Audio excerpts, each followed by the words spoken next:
Hey everyone, so yesterday there was a pretty interesting event that happened in Sydney, Australia, where there was a man who was arrested and had his swords taken away from him.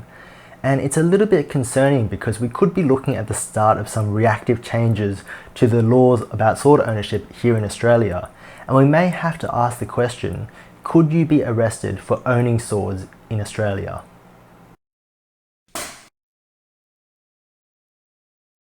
So for those of you who are new to the channel, I'm Bug. I practice historic East Asian swordsmanship, specializing in Jeotgun from Joseon Dynasty in Korea. Now, I'll show you the video that we've got from 7 News about the event, so have a look at this.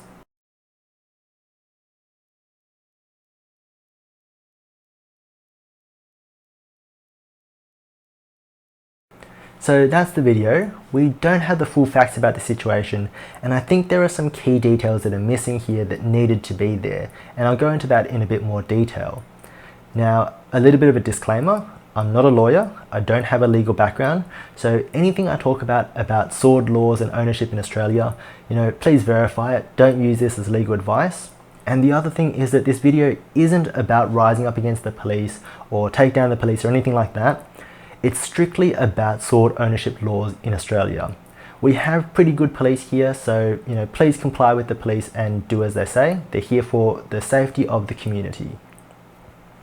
So let's sum up the situation as we have it from the 7 News video. So in Randwick, which is a relatively well-off suburb in Sydney, one of the major cities of Australia, then we've got a 60-year-old male who was training daily with his swords, and for whatever reason that we are not clear on, a neighbour has called a wellness check on him.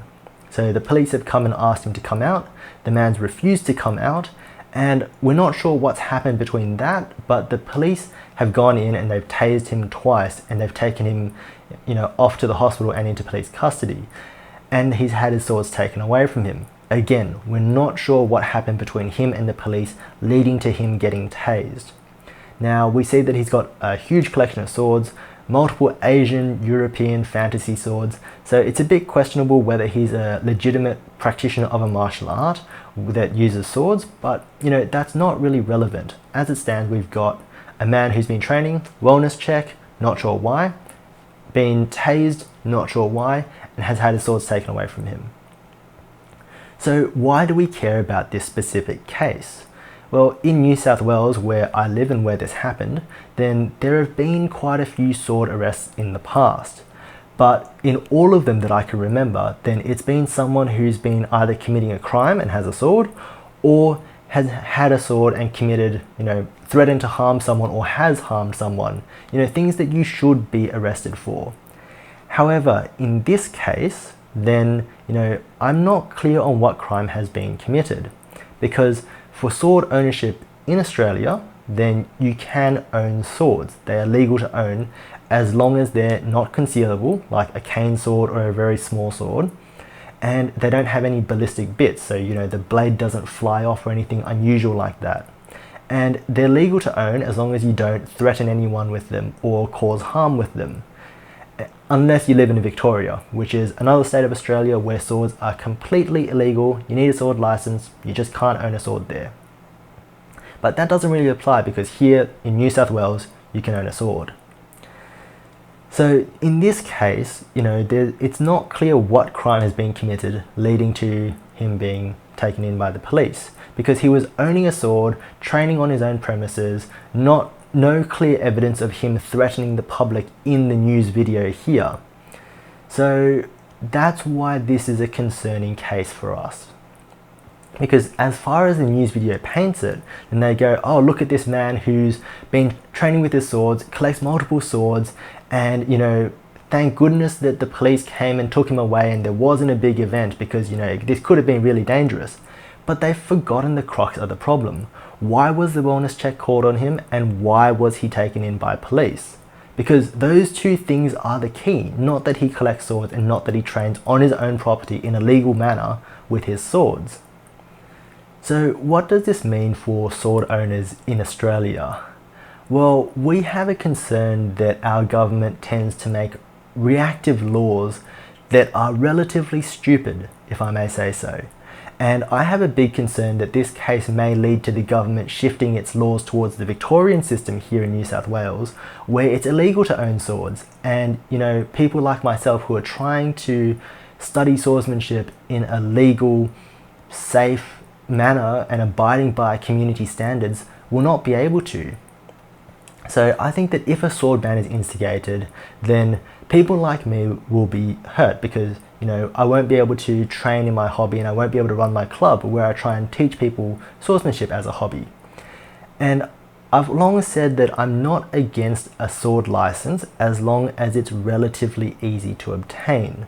If you train in a club where you practice historic techniques where you need a sharp sword to see if those techniques work, if you study historic martial arts with swords, either as a hobby or as a job, or if you study historic swords and their context in history, either as a hobby or a job, then you should be able to get a swords license so that you can continue to do what you do.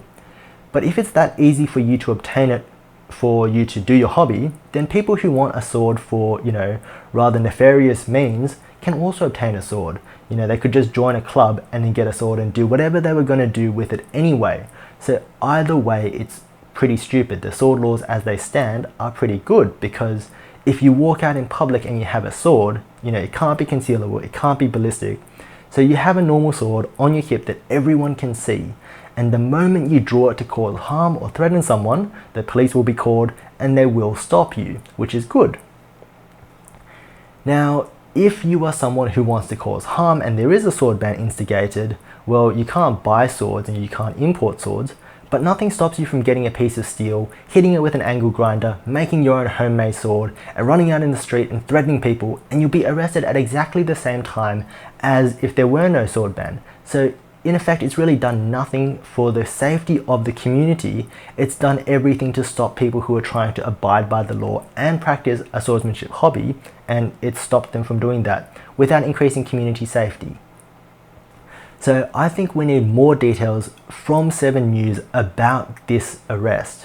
Why was the wellness check called?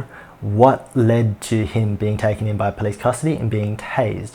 Because that's the crux of the problem, not how they've painted it as, sword collecting, sword training, dangerous, ooh, scary, don't do that. Because that's not right. And I have worries that that's going to change the public opinion about swordsmanship, and it's going to harm people who are trying to practice historic swordsmanship in a legal and safe manner.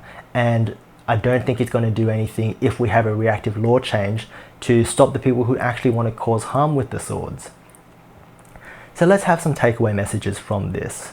Well, number 1 is if you're going to train in swordsmanship, then please train in a safe manner that looks safe to other people.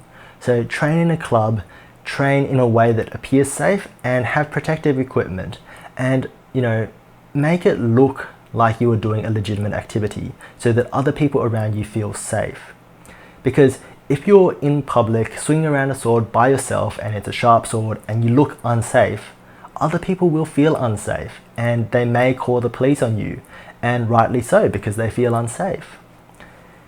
Now the other thing is, please comply with the police. So if, for example, with this 60-year-old man who had the police called on him, then if he had just stepped out and said, okay, I don't know why the police have been called, I don't know why you're here, but I'm unarmed and I'm not going to hurt you, please don't hurt me, then the police would probably not have tased him.